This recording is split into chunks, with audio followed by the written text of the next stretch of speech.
bình minh lại lên trên cánh đồng ngập nước.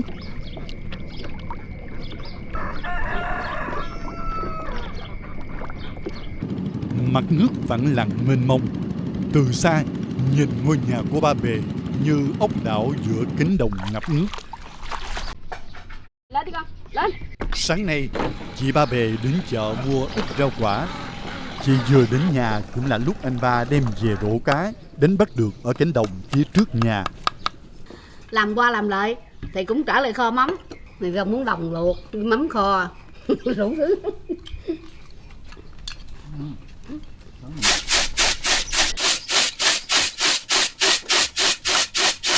Ngỗng không à chứ. Bởi vì trứng vịt này nó mới đắt nè. Hồi đó giờ chú thấy tôi bán là không có kịp luôn đó. Vậy đó chứ có người ghé rồi đó mà chưa có lấy đó.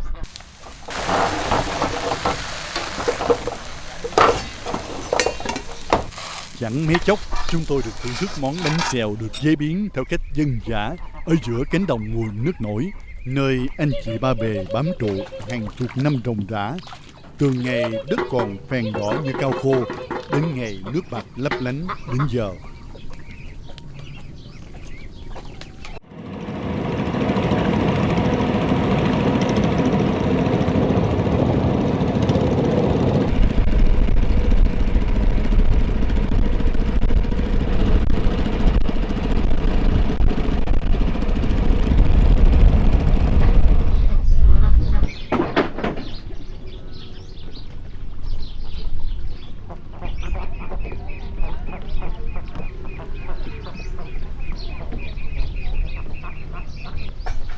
Lên đi con, lên. Lên. Lên chứ.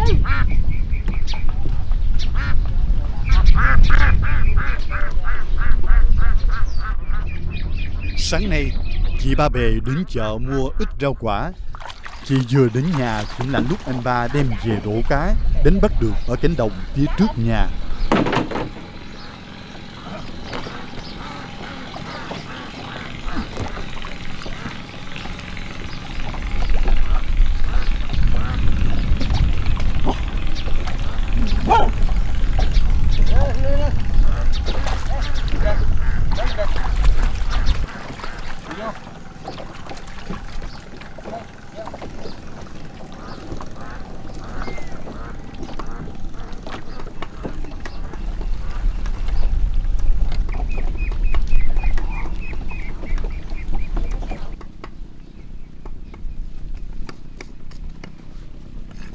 Cá đến bắt đem về, chị bắt tay ngay vào sơ chế. Con hát đi, ăn được không đó chị bạn.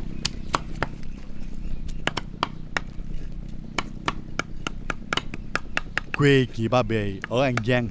Sau ngày lập gia đình, chị về định cư ở quê chồng là vùng Đồng Tháp 10 thuộc tỉnh Tây Ninh, nơi có mùa nước nổi, mỗi năm kéo dài 5 tới 6 tháng. Nhiều mèo lắm, tới 6-7 con lận. Đang đợi mấy cái đầu cá phải không? Mà đâu có cho nó ăn.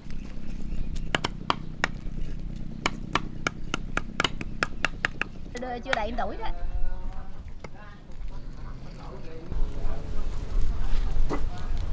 Sao nó bắt đựng cá này đi đi. Rồi nó nhảy kìa. Con Pino làm gì chạy theo mà qua đâu vậy?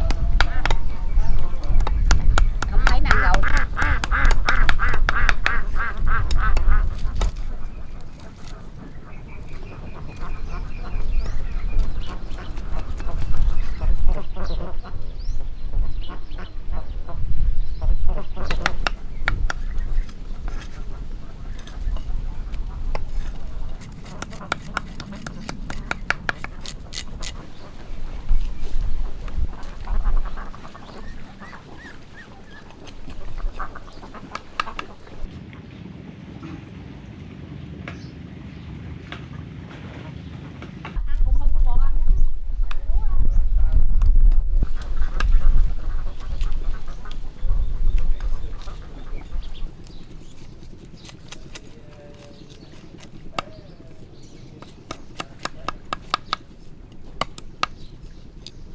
Vậy chứ cá rô mình ba lớn vậy nè, 40-50 ngàn ký chứ bộ.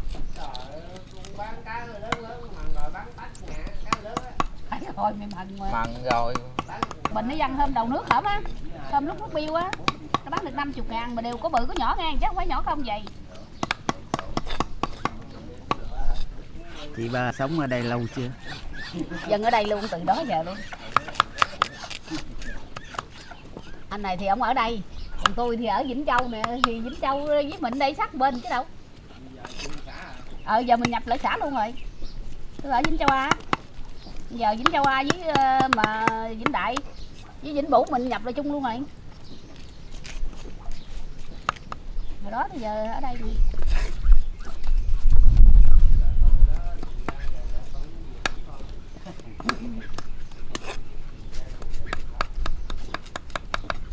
Năm nào cũng ngập lũ hết vậy ha?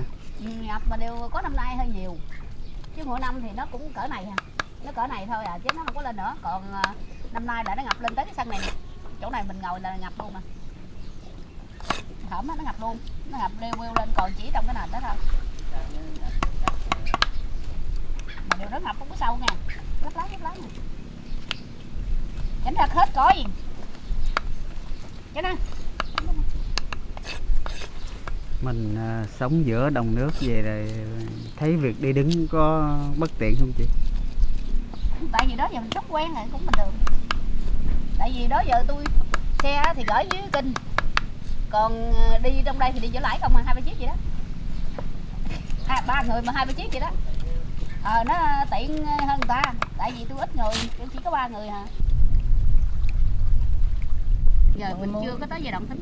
Thích là phải đợi Lâu lắm mới thích. lâu lắm, mười mấy 20 ngày. Nó thành phẩm mắm là thời gian nó lâu lắm, chứ không phải nó mau vậy. Chứ không có thính, cũng như là nó tới thính rồi thời gian nó cũng cả tháng, rồi xong rồi mình thính xong rồi cả tháng sau mình mới ra được con mắm.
lên sôi tim như chứ nó không lên mặt nước. Các phụ phẩm của cá được tận dụng để nuôi đàn cá tra tôm dèo.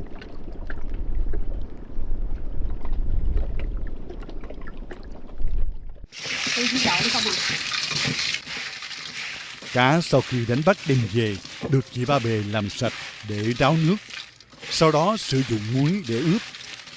Tỷ lệ cá và muối được ước chừng theo kinh nghiệm.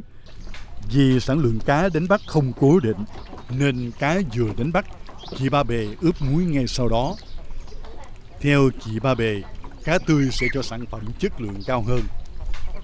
Đây là mình mới muối nè, bắt đầu mình mới muối đó, vậy đó.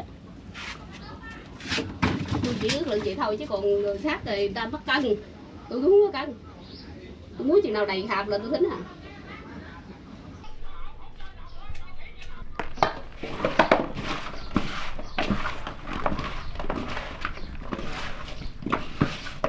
Cá sau khi muối khoảng 20 ngày là đến thời kỳ trộn thính. Trước khi trộn thính, cá được anh Ba Bề rửa sạch và để ráo nước nhằm giảm bớt một phần độ mặn và giúp cá ngấm vào thính hiệu quả hơn.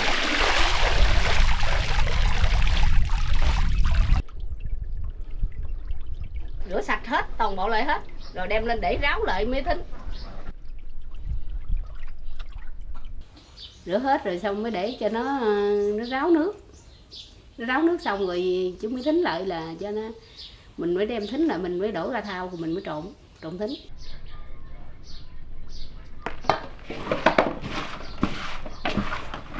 Chứ có người ta không biết, ta để quá tới thính nó cũng hôi, nó không có được bình thường giống như mình. 20 ngày chờ có hơn.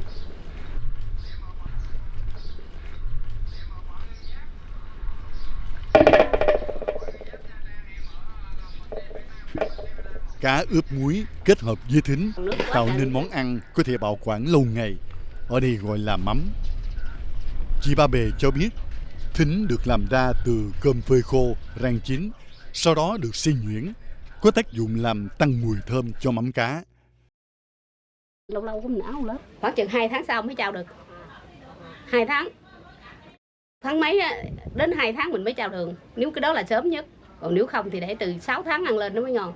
Cũng 2-3 tháng vậy đó. Giống như mình trao rồi mình phải để một thời gian nó chín cái mắm lại, với nó thấm cái mắm nó dịu lại, nó làm cái công đoạn của nó là nó dịu lại, nó mình mới ngon. Mỗi lớp cá được nén chặt trong khạp. Chị Ba Bề bổ sung thêm một lớp thính nhằm giúp cá chín đều và tăng thêm hương thơm cho mắm cá.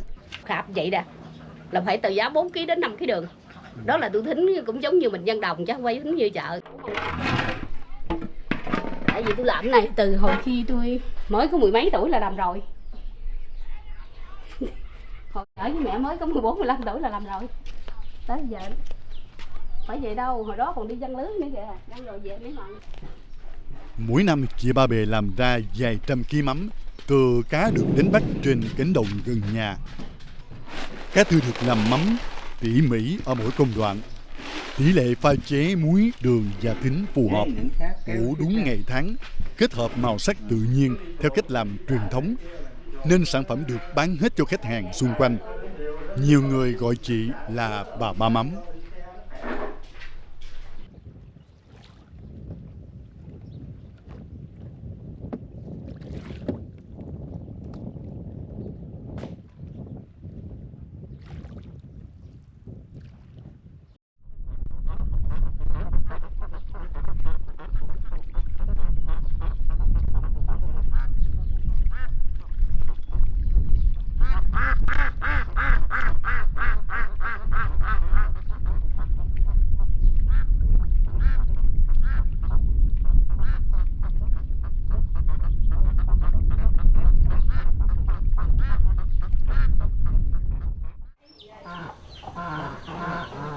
Còn mắm hả dạ?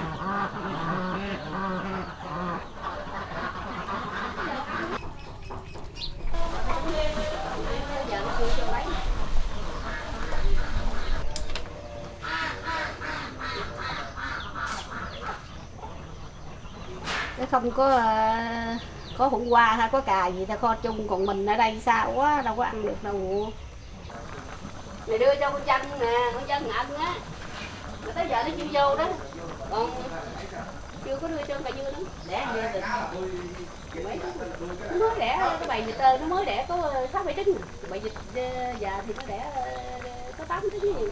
Hoàn thành xong việc ướp muối và trộn thính cá vào mỗi sáng, gia đình chị Ba Bề bắt đầu bữa cơm trưa. Người ta muốn đồng luộc, mắm kho, đủ thứ. Gì? Mắm mà chấm như leo gì được không? Nước giả lả đâu có ngon. Sắc ra ăn luôn, đúng không?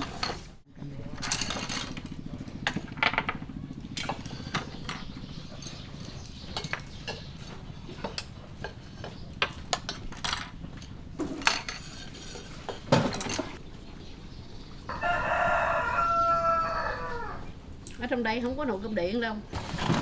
Ba cái gà nó bị ấp cái nó bị hư. Bỏ thịa ủng. Tôi đem tôi luộc lại rồi tôi cháy mỡ tỏi rồi xong rồi tôi chiên lại. Làm qua làm lại thì cũng trở lại kho mắm. Như kho lạc, nặng chanh, kho me, kho đủ thứ hết rồi. Ngán rồi bắt đầu quay trở lại kho mắm, cứ làm vòng vòng vậy hoài đấy, ăn riết cũng ngán chứ. Nhà người ta thì không có mắm, mà nhà tôi thì mắm nhóc đó, rồi quay cái kho mắm.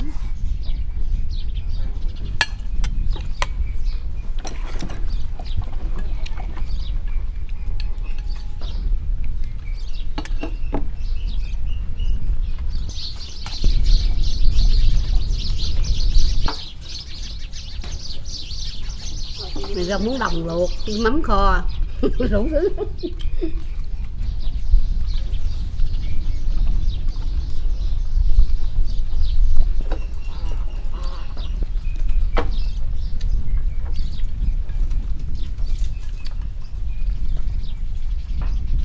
Bữa trưa với cá, mắm, rau luộc và một ít rau xanh của gia đình chị Ba Bề cũng là món ăn phổ biến có từ khi con người đến và bắt đầu khai quang vùng đất này.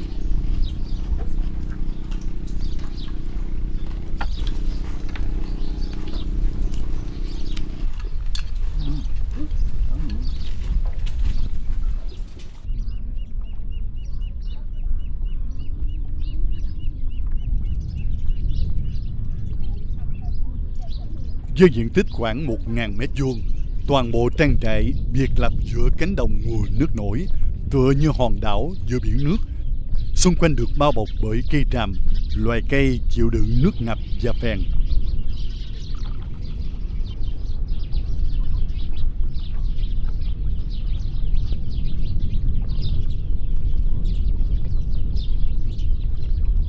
Ngôi nhà biệt lập giữa cánh đồng ngập nước, được nhiều cây tràm che chắn nên chim chóc bay về cất tiếng ríu rít suốt ngày, khiến cho những ngày đầu mùa đông trở nên ấm áp.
Nhà tôi thường thường thì hai chồng chiều người ngồi bên cứ uống trà về hoài tới đó. Còn thí dụ như bằng ngày thì có khách người ta đi đồng đi đồ vậy đó. Mà đa số là cái nhà này khách nước nhiều dữ lắm. Khách nước, khách cà phê nhiều. Khách đi thăm ruộng. Thăm ruộng. Khách thăm ruộng không à. Trừ ra mình trường hợp mình rủ chơi thôi, giống như là bằng ruộng rồi xong cái tôi nói ngày mai mốt gì tổ chức chơi đó, cái sớm vòng mình bận đây nè, cái sớm nhau lại bằng gà mình vịt gì đó mình nấu cháo hay làm gì đó mình ăn. Dẹp phân hay để thuốc để vô này nè, tôi chạy vô đây nè, ghé vô trả. Nó ra không có nước đá. Trời tha lúc này chưa, cái đường này chưa khô nè, chứ khô cái chạy vô, vô đậu đây nè. Nó mà lần đây có mấy cái mít nè, rồi cái nó đậu ở đó đó. Rồi người ta đi đánh đường nước, người ta xả lúa đó, người ta chạy vô, người ta đậu đây nè, ghé đây. Những người hàng xóm cũng thường xuyên ghé nhà Ba Bề uống vài tách trà, thăm hỏi đôi câu, vì nhà Ba Bề như một trạm dừng giữa cánh đồng trống vắng, thương người.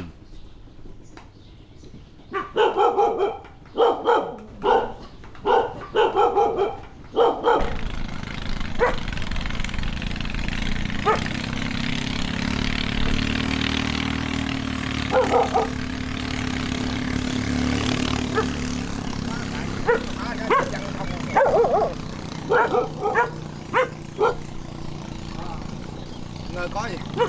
Nấu ăn mẹ chọn.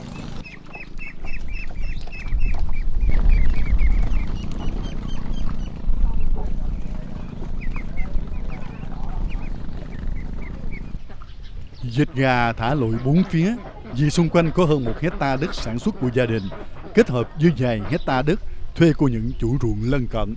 khiến cho không gian chăn nuôi của gia đình Ba Bề càng thêm thuận lợi.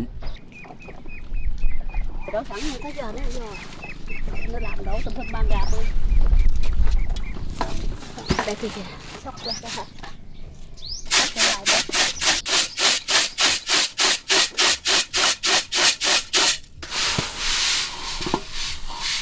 Mình phải nóng cái máng vậy đó cho nó ăn nữa mấy ấy. Cho nó không ấy. Với đàn vịt nuôi giống tốt, ở đây thường gọi là giống vịt sim. Nếu không đủ vịt máy để ấp trứng, Ba Bề nhờ đến gà ấp hộ, mỗi tổ khoảng 30 trứng. Nên mỗi tháng, gia đình Ba Bề có một đàn vịt đến lứa bán. Ở đây gọi là phá bầy, hay còn gọi là xuất chuồng. Mỗi con vịt trống và máy thuần chủng có tầm vóc nhỏ, trọng lượng 2,2 kg đến 3,8 kg mỗi con, tùy theo số lượng ít hay nhiều, mà mỗi đàn vịt bán được từ 1,5 triệu đến 5 triệu đồng, tương đương khoảng 50 đến 200 đô la Mỹ mỗi lần bán.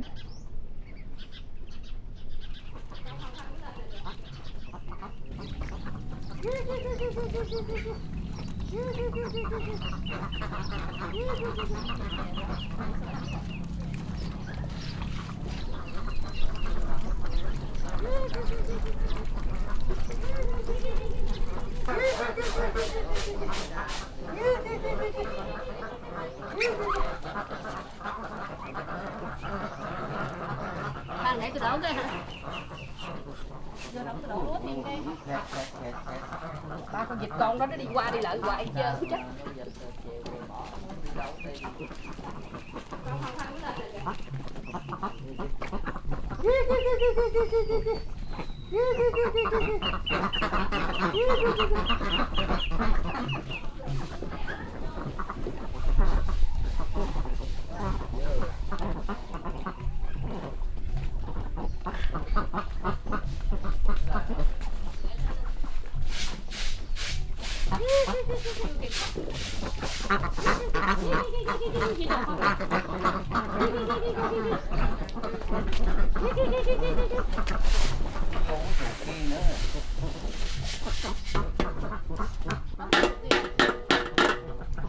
Thang từ từ.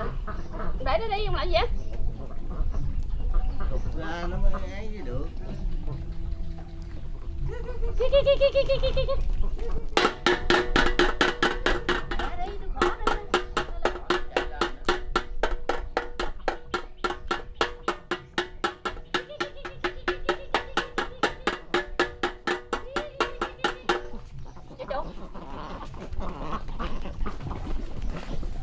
Rồi bút lên nóng chuột luôn nha.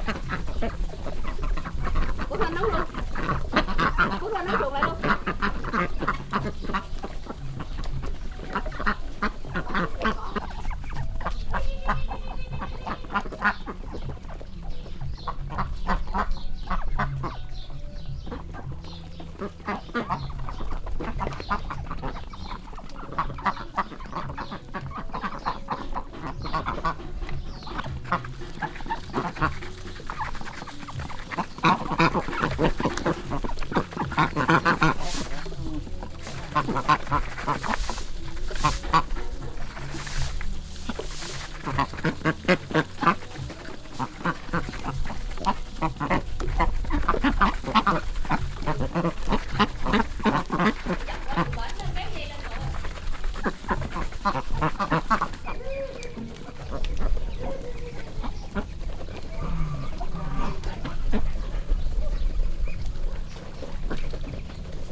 Chiều nay, vợ chồng Ba Bề đưa đàn vịt vào chuồng sớm hơn để kịp trước khi mặt trời lặn. Vì ở miền Nam Việt Nam, tháng 10 âm lịch có ngày ngắn đêm dài, trời tối nhanh hơn, nên dân gian có câu rằng tháng 10 chưa cười đã tối.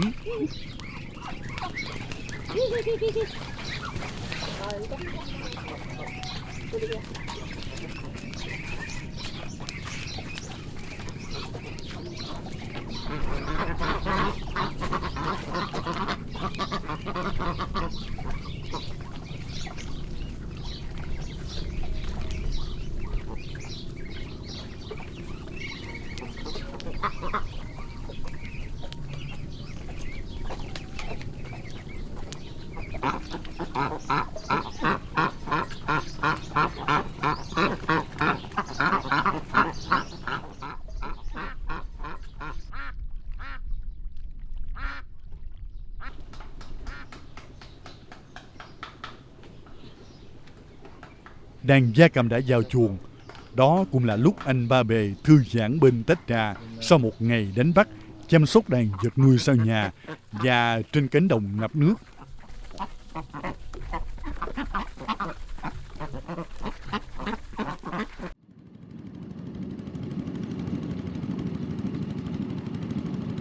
Hoàng hôn dần buông, cũng là lúc chúng tôi có ít giây phút hiếm hoi để dạo quanh trên cánh đồng mùa nước nổi.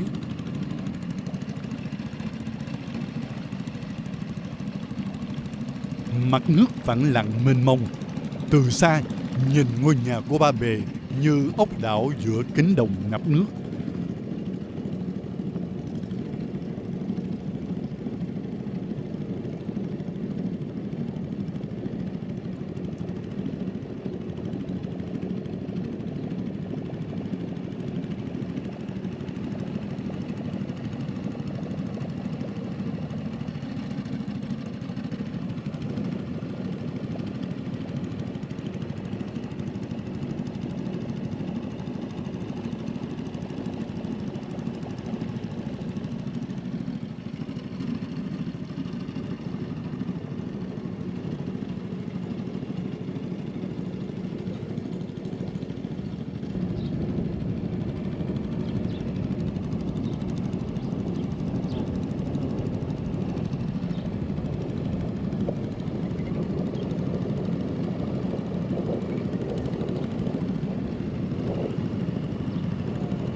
Bình minh lại lên trên cánh đồng ngập nước.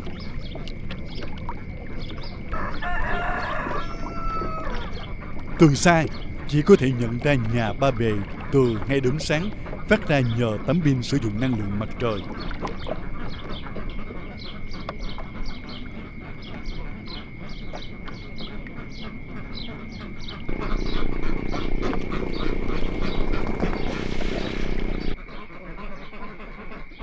Tiếng kêu lóng ngóng chờ đợi của đàn gia cầm và tiếng ríu rít của chim muông khiến cho buổi bình minh ở ngôi nhà biệt lập bớt phần cô quạnh giữa cánh đồng ngập nước.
Đàn vịt nuôi lấy trứng với giống tốt, kết hợp với thức ăn đủ dưỡng chất, nên mỗi trứng vịt to gấp rưỡi trứng giống vịt thông thường.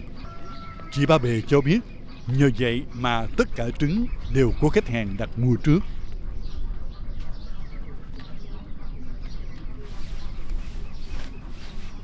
Thường đẻ nó giống lắm. Thường đẻ nó giống gì lắm.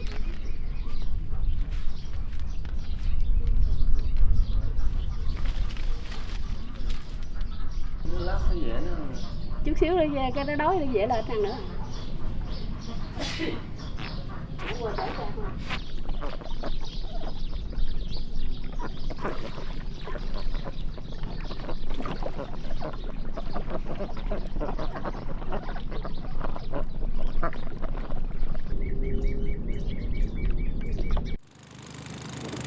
Sống biệt lập giữa cánh đồng nguồn nước lũ, nên việc di chuyển đều nhờ vào chiếc giỏ lãi. Với những mặt hàng thực phẩm đồ khô như túi trà, bột đường, gói cà phê, bịch bột ngọt, chiếc giỏ lãi vượt cánh đồng hơn cây số để đến cửa tiệm ở đầu đường, hoặc dặn dò nhờ láng giềng mua giùm mỗi khi đến chợ.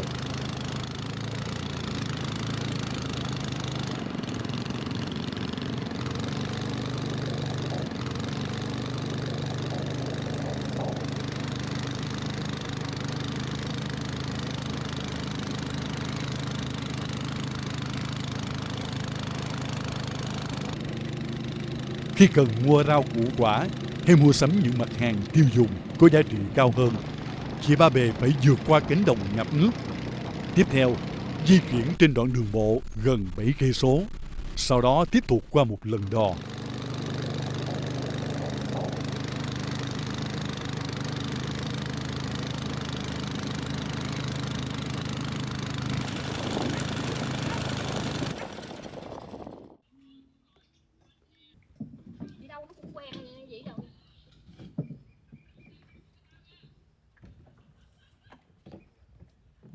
Mỗi khi Ba Bề về đến nhà, con Kino, Golden và con phèn nhỏ cứ vui mừng quấn quýt chủ như bọn trẻ mừng mẹ đi chợ về.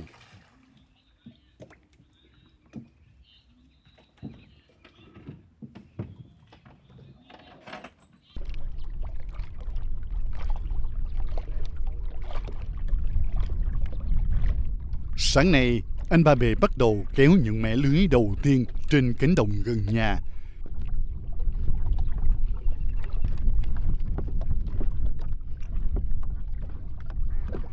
Những loại cá dính lưới bao gồm cá mè dinh, cá rô, cá lăng, cá rô phi, cá lóc, cá trê, cá linh và một ít cá trèn. 1 giờ thì cá sáng, 6 giờ sáng mới cuốn. Cuốn rồi đi về mới mần cá. Bữa thì 4-5 kg, bữa thì 7-8 kg. Bữa nào nhiều nữa thì chục ký, mấy ký có.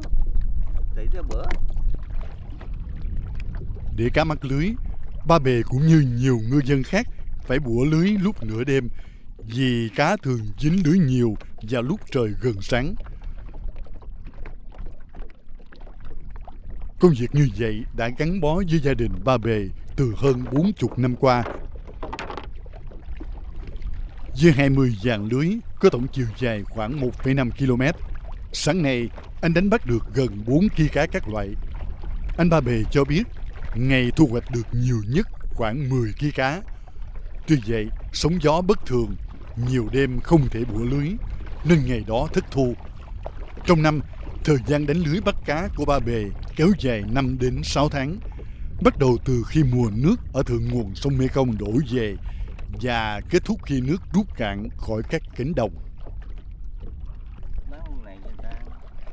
Vùng Đồng Tháp 10, tiểu vùng của hạ lưu sông Mekong Việt Nam, có diện tích hơn 700.000 hecta, nơi anh chị Ba Bề bám trụ.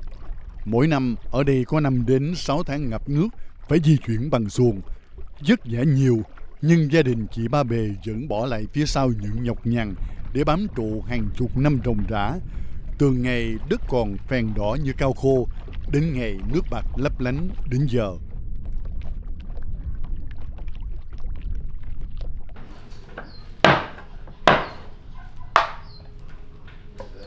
Tôi nào vậy tôi ăn thịt vịt xong rồi đường vịt mặn hơi cực. Vịt nó quá mỡ làm ơi. Bên này là chánh thống dân quê luôn nè. Sáng nay, chị Ba Bề chế biến món bánh xèo nhân vịt chim, món ăn thường gặp ở vùng hạ lưu sông Mekong vào các dịp lễ Tết, họp mặt bạn bè, người thân hay đãi khách. Mỏng không ha vậy? Dạ, mỏng thiệt, mỏng sắc nhuyễn thiệt nhuyễn.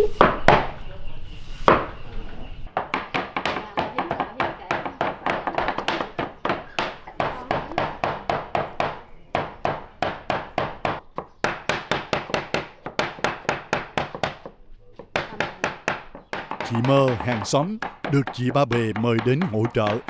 Vì chế biến món bánh xèo gồm nhiều công đoạn, nên phải chia nhau chuẩn bị và cần nhiều thời gian. Bột được pha chế với gia vị, kết hợp với hành lá để bánh giòn thơm là khâu đầu tiên. Kế đến là thịt vịt xiêm thái mỏng và bằm nhuyễn.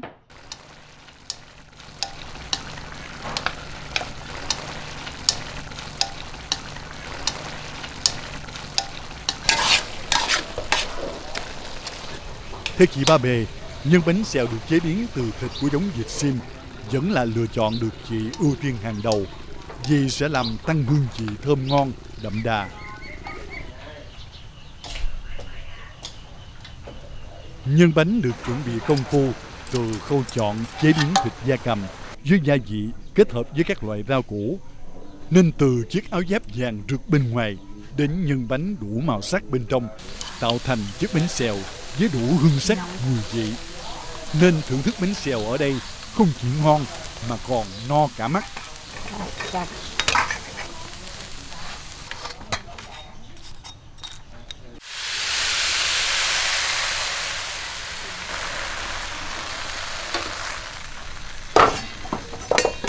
Cái bánh xèo này quan trọng nhất là cái bột này nè. Còn cái nhân thì cái phần nhân thì ai làm cũng đều là ngon hết. Nhưng mà cái phần quan trọng giòn hay là đẹp không đẹp đó là do phần bột đó. Nó chỉ là quan trọng cái bột. Với thí dụ như nhân á, thì nó cũng kế vậy thôi chứ nó cũng không là quan trọng đó. Do mình pha chế thôi. Nên cái bột này mình pha chế là nó giòn hay là nó không giòn, hoặc là nó bánh đẹp hay không đẹp.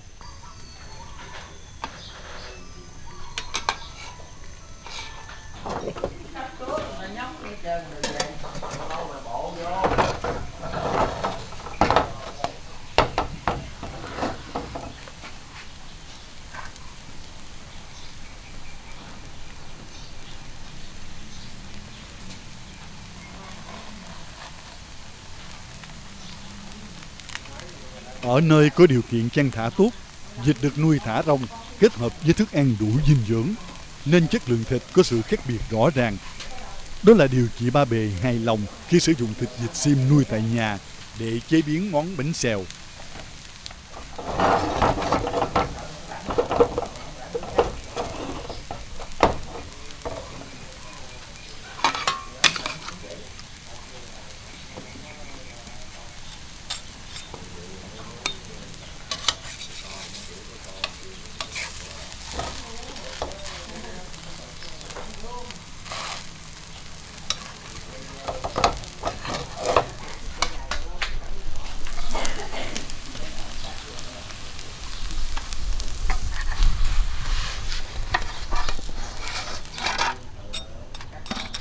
Bóc bằng tay qua cũng được, mà cái sao quá bóc sợ rớt. Sợ nóng không chịu nổi.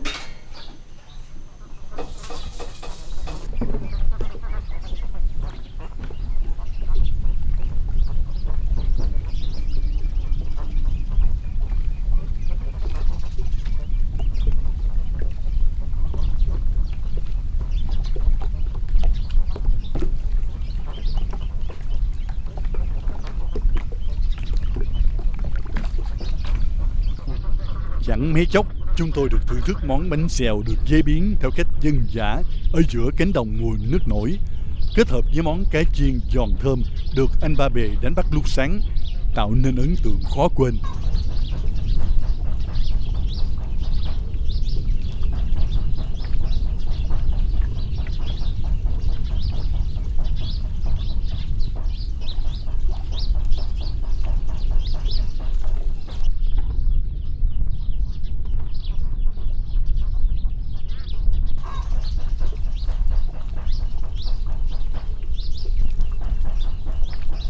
Anh hay nhiều hàng xóm được mời đến sau khi thưởng thức xong chiếc bánh xèo rồi rời đi trên chiếc giỏ lãi.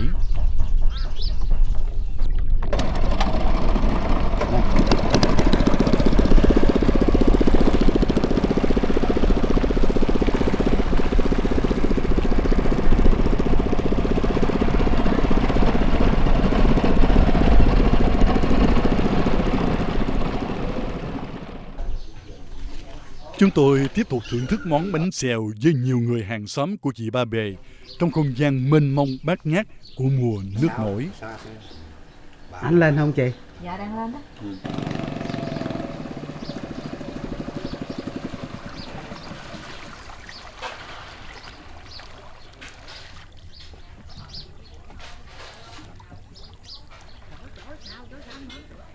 Dạ tôi dẫn xuống lúc vô nhảy lại.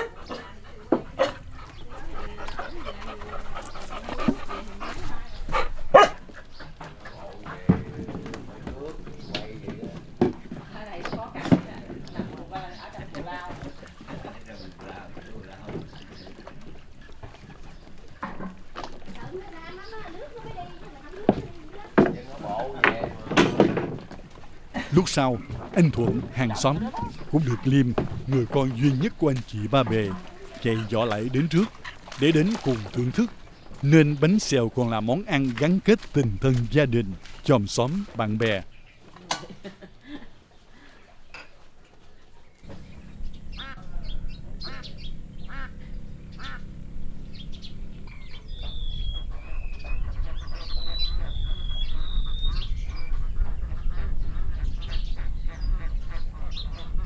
Cho vịt ăn. Rồi trộn đi tới bắt đầu đổ ra ngoài. Đổ ra ngoài cái mâm tôi để tôi úp lại khô rồi đó.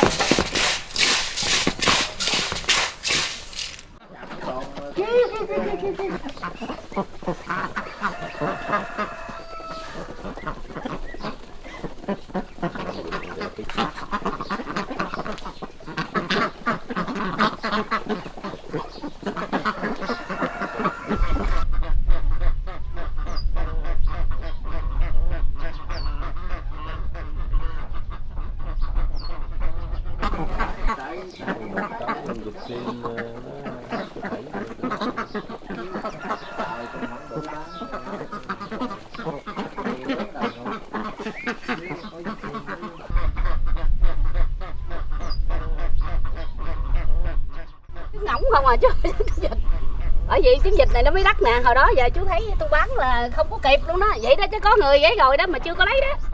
Có người rồi đó. Quanh năm vậy đó. Tôi nuôi từ đó giờ là quanh năm vậy đó. Nói kêu bằng siêu Hòa Lan đó. Cái trứng nó vậy nè, nó bự dữ lắm.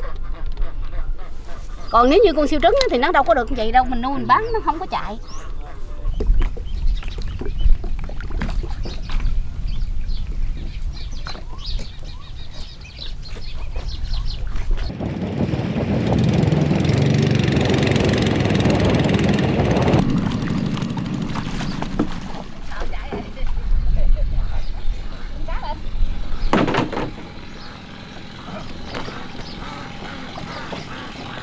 Bốn 48 giờ gặp gỡ anh chị Ba Bề, chủ ngôi nhà giữa cánh đồng ngập nước, giúp tôi hiểu thêm về công việc, cuộc sống thường nhật của người nông dân vùng hạ lưu sông Mekong mùa nước nổi, như cách đánh bắt, chăn nuôi, chế biến bánh xèo, làm mắm cá, những món ăn phổ biến trong nền ẩm thực Đông Nam Á, cũng như ẩm thực đồng quê của vùng Đồng Tháp 10.